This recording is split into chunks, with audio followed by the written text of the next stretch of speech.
เคยเนี่ย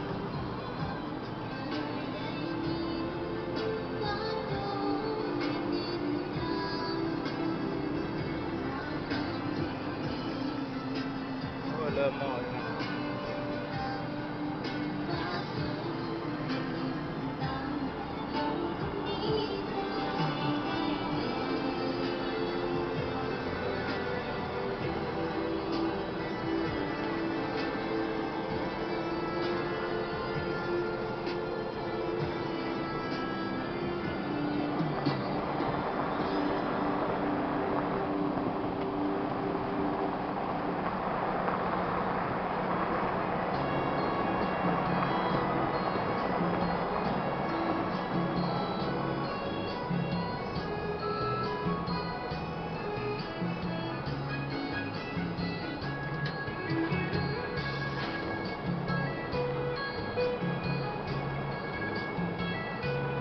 แล้วน้ำมันไหลเมื่อบ้านตัวบ่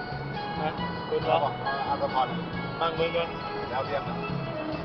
เวียงานสามทางอยู่เส้นทางคนสีวิไลเป็นเส้นทางสว่างสมโตแดดเท่านั้นผมพูดในบ้านเดียวใหม่นำขึ้นมาครับตัวออกเลยแล้วนะกับวันใส